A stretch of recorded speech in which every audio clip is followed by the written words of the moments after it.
Bona tarda, Toni. Bona tarda, Cristina. Quan i per quina raó comences en el món del bàsquet? Del bàsquet en general, doncs quan tenia 13 anys, a mi m'havia agradat els esports i feia també futbol al carrer i tal, però vaig fixar-me en el bàsquet, tenia una companya de classe que també volia fer-ho i ens vam apuntar les dues en un col·legi fora del nostre, perquè el nostre no teníem prou espai, i ens vam apuntar en un altre col·legi i vam començar a fer bàsquet. Quin col·legi era? Un col·legi molt petit de l'Hospitalet, el col·legi Mapol era molt petitó, llavors no teníem pista. Llavors havíem d'anar a un altre col·legi per fer-ho. I ens vam apuntar al Sant Josep Obrer de l'Hospitalet, que vam ser, crec que les primeres jugadores que no eren del col·legi, no? Però ens vam dir, una meva amiga com era alta jo anava com de reforç, no? Però vam entre les dues. I fins quina edat vas estar jugant? Jo vaig començar a Sant Josep, però només com a entrenar, vaig passar després al Can Vidalet, perquè jo soc de l'Hospitalet tocant ja quasi Esplugues, i vaig anar també amb aquesta companya al CB Can Vidalet, i d'aquí vaig anar al CB Hospitalet. I vaig estar jugant fins que vaig acabar edat júnior, i quan tenia que passar a sènior ja havia començat a pitar una mica escolars i vaig decidir deixar de jugar, començar a arbitrar i també començar a entrenar una mica també en els equips de l'Hospitalet. Com eren les pistes quan jugaves? Doncs eren de ciment, evidentment el 90% eren exteriors, de ciment i molt bàsiques. Jo no vaig entrenar en un pavelló fins que vaig anar a Sant Josep Obrer, la resta eren tots, inclús l'Hospitalet eren pistes descobertes. El pavelló estava molt ocupat i llavors teníem una horeta a la setmana per fer-ho servir. Tot eren equips femenins en el club on estaves? Al Sant Josep Obrer sí, perquè era de monges, i al CB Hospitalet no, al CB Hospitalet teníem equips nois i de noies, les dues línies. I els vestidors del Sant Josep Obrer? Els vestidors estaven bé perquè eren del col·legi, estaven bé, els de Can Vidalet eren molt bàsics també i els del CB Hospitalet també normals. No recordo... Vaig tenir vestuaris molt més precaris quan vaig començar a arbitrar, que llavors sí que a vegades havien donat un magatzem o en canviàvem una classe o amb un lavabo, vull dir, hem canviat en llocs més precaris que quan jugava, quan vaig començar a arbitrar. Recordes el teu primer entrenador? Sí, de l'escola de les monges no ho recordo, mira, però sí que recordo el primer entrenador del Club Bàsquet Can Vidalet, perquè és molt conegut, Miguel Ángel Ortega, que després ha sigut entrenador, se'n va anar, quan va fer la mili, se'n va anar a Galícia, no me'n recordo a on, si va ser a Ourense o a Ferrol, i va fer carrera allà i després ha portat equips de lliga femenina i tal, i el Miguel Ángel va ser el meu primer entrenador, que a més som veïns pràcticament, estàvem en un carrer de diferència. Com eren els desplaçaments? Us portava al club en autocar, els pares? No, jo recordo haver anat a metro, molt tren, autobusos, algun pare alguna vegada que ens portava, però no, era tot transport públic a la meva època. També és veritat que els desplaçaments no eren com ara, que te'n vas tota Catalunya, i nosaltres eren millor àrea metropolitana, una miqueta millor sorties, Sabadell, Terrassa, Mataró, i allà sempre anàvem amb transport públic. Perquè quines categories eren? Això era cadet i juvenil, vaig passar a preferent quan vaig passar al CB Hospitalet, però al principi eren categories de promoció. I les equipacions us les donaven? Les havíeu de comprar? Com era? No en recordo, però jo crec que me les donaven. Jo no recordo, a part de la rifa de Nadal, haver pagat res per les equipacions, perquè vull dir pagar perquè moltes vegades m'es quedava jo els números, perquè no els veníem, però la resta jo crec que em donaven, però també el bàsic, un xandall, samarreta, pantalons, i tu compraves tu les bambes i ja està. Quan anàveu a jugar a camps visitants, com us rebia el públic? Havia molta afició, poca, cap al bàsquet femení? Poqueta. També t'estic dient que jo, igual, parlo de fa 40 anys enrere, 45 anys enrere, no és com ara, i hi havia poqueta gent, algun pare i poca cosa més. Com vas compaginar primer com a jugadora els estudis amb el bàsquet? Bueno, doncs, quan acabava d'estudiar m'anava a entrenar, i així, de dilluns a divendres, i cada setmana era per bàsquet. Estudiava també, però bueno, vaig poder compaginar això. Menys un any que vaig fer nocturn, i llavors aquí ja vas tenir més difícil, però bueno, en principi ho podia compaginar bé. Quan vas fer el salt o el canvi a entrenar com a entrenadora i després com a àrbitre? Doncs això, quan vaig acabar l'edat júnior a l'Hospitalet, m'ho vaig passar molt bé, però vaig veure que no tenia molt recorregut, no? per passar, perquè a més va ser l'època de l'Hospitalet, que va venir gent del Betània Patmos i tal, i gent de primera, que estava la Sílvia Font, la Maria Planas i tal, i vas dir, llavors el nivell era molt gran. Doncs devien ser, soc del 64, 83, 84, llavors que va venir la Maria Planas a portar l'equip de primera divisió de l'Hospitalet, llavors era una categoria que jo vaig veure que no tenia opció, i a mi m'havia agradat sempre, no em preguntis per què, la figura de l'àrbitre, i jo pitava molts entrenos, em posava, qui quiere pitar? Jo em posava a arbitrar, el que feia per la tele, i quan vaig deixar d'arbitrar, de jugar, vaig dir, vaig apuntar-me als escolars de l'Hospitalet, vaig fer el curset, i a més també havia fet un curs d'entrenadora no sé com es diu ara, el mínim, el bàsic, i vaig començar a fer les dues coses, a l'Hospitalet i també a escoles de fora. Què portaves? Minibàsquet. Nens, nenes? Sí, minibàsquet, mixta, sí. I pitaves també minibàsquet? Sí, també, pintava més. Quan estava a escolars, és que vaig pitar molt poquet a escolars, 3 o 4 mesos, perquè el que em va fer el curs, que va ser el Santi Fernández Hijo, em va fer el curs a l'octubre i em diu, tu al gener em truques. I el vaig trucar i em va passar ja a l'escola d'aquí de Barcelona. Llavors, el que feia era pitar aquí a l'escola, però portava equips d'Hospitalet que eren com escolars. Llavors això vaig poder més o menys fer-ho, fins que ja vaig anar pujant d'àrbitre i ja vaig tenir que deixar-ho i dedicar-me a l'arbitratge. A l'inici, com us rebien com a àrbitres, dones? Doncs com una cosa curiosa, no? Feien una cara una mica així, avui ve una dona o una noia a arbitrar, després problemes logístics, com es canvia, si hi havia més pistes, i els altres companys eren nois, el que t'he dit, m'he canviat en llocs molt més precaris que quan jugava, no? I sempre nosaltres havíem de buscar el plan B. Ara, per exemple, ara a última hora, quan anava a arbitrar, y anaban home y dona, te parlo ya de categoría superior, le buscamos, no, a mí me das el vestuario y a él le buscas uno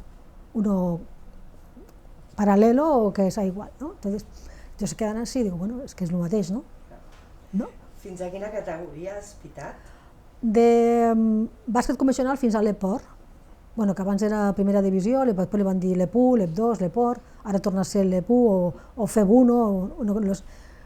Jo vaig pujar al 92 quan es va crear l'ACB, llavors jo vaig pujar el que era la primera divisió, que es deia així, que és l'alt màxim de la FEB, que després es va dir l'EPOR, fins a aquesta categoria. Més o menys quin és el percentatge de dones àrbitres quan comences amb el cadira de rodes? Eren molt poques, jo diria, jo què sé, un 1%, o 2%, com a molt. Parlo d'internacionals, eh? D'internacionals. Sí. I d'Espanya?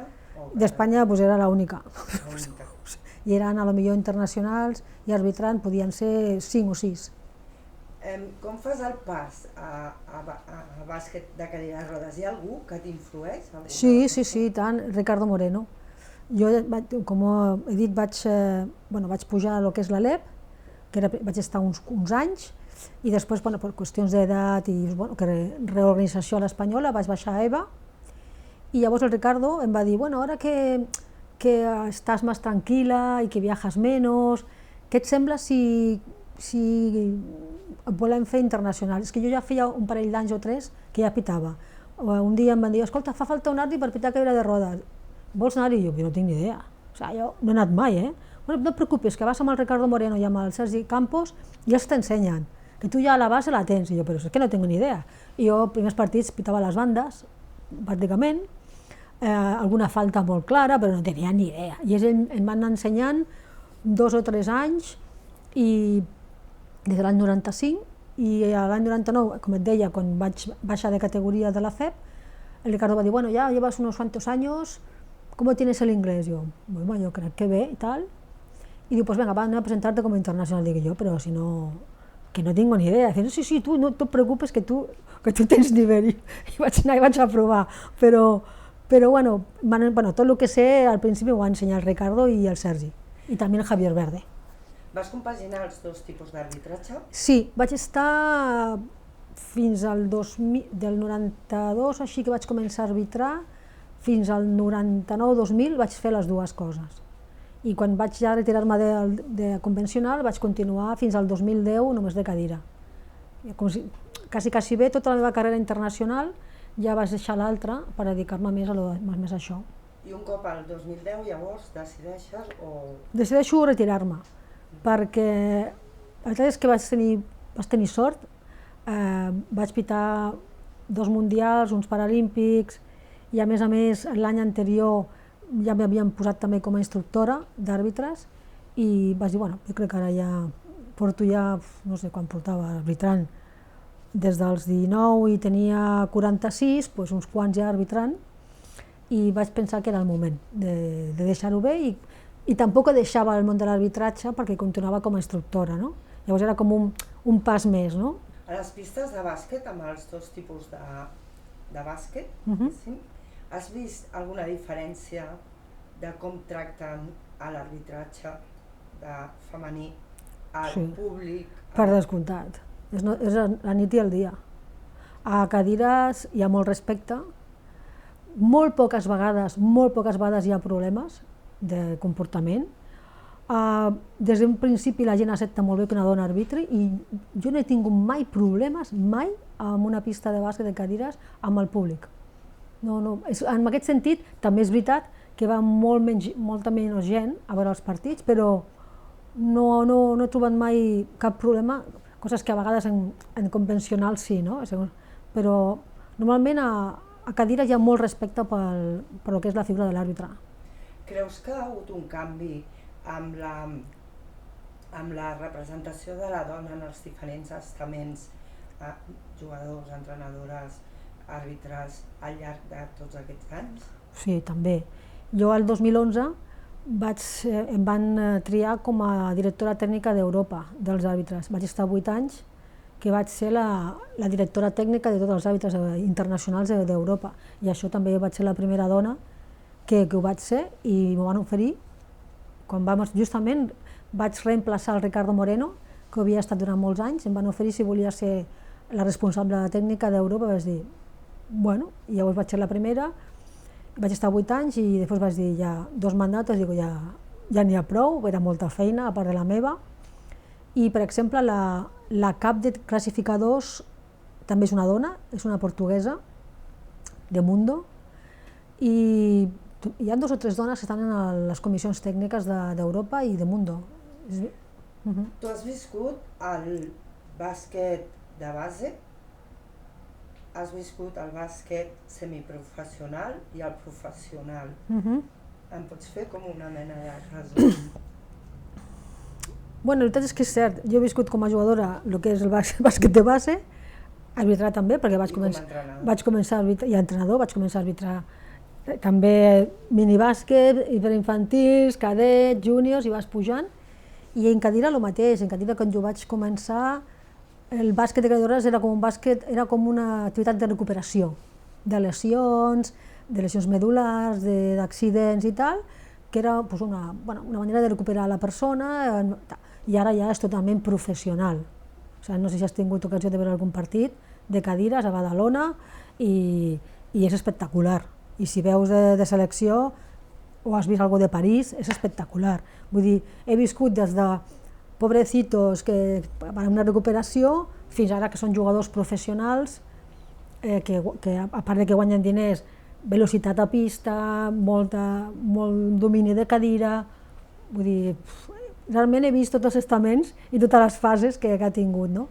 Hi ha molta diferència entre el bàsquet de cadires femení i el masculí? Molta. Per exemple, per començar no hi ha lliga femenina a Espanya, perquè no hi ha prou dones per fer més d'un equip. Les dones que hi ha juguen amb equips masculins.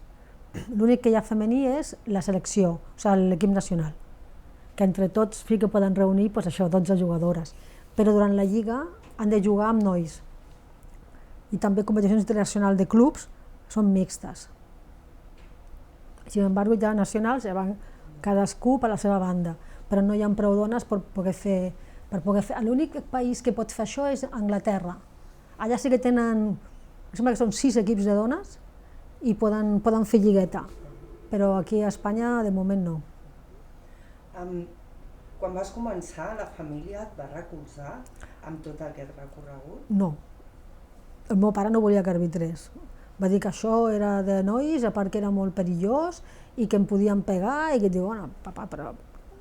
I bueno, fins que a poc doncs ja va veure que tornava Sant i estalva cada cap de setmana a casa, va veure que ja no li demanava diners, que també és important, no? Perquè jo era autosuficient o una mica més independent, i que, bueno, que a mi m'agradava molt i jo soc molt tossuda, i com que vas dir, bueno, és que esto me gusta i ho vaig a fer, o si t'agrada o no t'agradi, suposo que, bueno, ma mare no mai es va posar, però el meu pare sí, perquè veia que això no era per dones, era una altra mentalitat, una altra època, i que a part patia que pogués passar qualsevol cosa anant sola, perquè clar, quan comences vas sol o sola a tot arreu. Inclús al principi les taules són dels col·legis o dels clubs, llavors vas totalment sola. Desplaçaments, quan ja tens la sort que vas amb algun company de la taula, després et sents una miqueta més recolzada. I quan vas amb un company arbitrant ja és l'hòstia, no? Però al principi fas moltes coses sol i sola, vull dir, desplaçaments, partits, tornar, això ha anat bé o ha anat malament, en fi, però bueno. Has vist una evolució en el bàsquet en general? Sí, clar, molt. Jo abans, quan jo havia vist molts partits aquells que tenim, jo què sé, la Lletà, perquè jo soc de l'Hospitalet, havia anat moltes vegades, a l'Espanyol, el Betània Patmos, el Masnou, anava inclús a Sabó d'abans, també havia anat a Tortosa, i he vist molts partits, sobretot femenins, no? Que és el que m'agradava més, i evidentment, i després també he sigut molt amiga de la Sílvia Font, que portava al segle XXI, llavors clar, aquí sí que he vist com sobretot el bàsquet de base ha crescut moltíssim a Catalunya, i el bàsquet que es feia fa 30 anys no té res a veure amb el que es feia 10 anys o amb el que es fa ara, no? Aquí sí que és veritat que les noies i les dones hem progressat moltíssim, exponencialment molt més que els homes. En arbitratge també? Sí, clar, jo quan vaig entrar a l'escola aquí érem 2, crec, 2 o 3, i ara afortunadament hi ha moltes noies, tant a l'escola com al comitè. Això a mi m'agrada moltíssim. L'altre dia vas veure les llistes de l'EP, que és la FEP 1, i vas comptar, crec, 9 o 10 noies. Dic, ostres, jo durant molts anys vaig ser l'única que anava sola allà amb 30 i pico, 20 i pico nois i estava sola. I ara veure que hi ha 8, 9, 10, dius, ostres, això està molt bé. I a la segona categoria més, a la tercera més, això està molt bé. I ja per acabar, què has tret de la teva relació amb el bàsquet? Diria que moltíssimes coses, no? Jo crec que el bàsquet m'ha donat primer una manera de viure, jo crec, perquè des que tinc 13-14 anys tot el meu món ha envoltat del bàsquet, inclús la meva feina personal també és de bàsquet, per tant pot dir que m'ho ha donat tot, m'ha donat l'oportunitat de fer un esport que m'agradava, de continuar amb una activitat que encara m'ha agradat més que jugar, conèixer gent, és un tòpic però és veritat, conèixer gent, he anat per tot el món gràcies a això, he conegut gent, m'he pogut pagar els estudis, no sé, m'ho ha donat tot. Sí, tinc família, no sé. No t'imagines un altre tipus de vida? No, ara mateix, que ja tinc 61 anys, no. Que hagués sigut millor o pitjor, doncs no ho sé, però ara mateix no em veig algú diferent que no estigués amb el bàsquet. Molt bé, moltes gràcies. Gràcies a tu.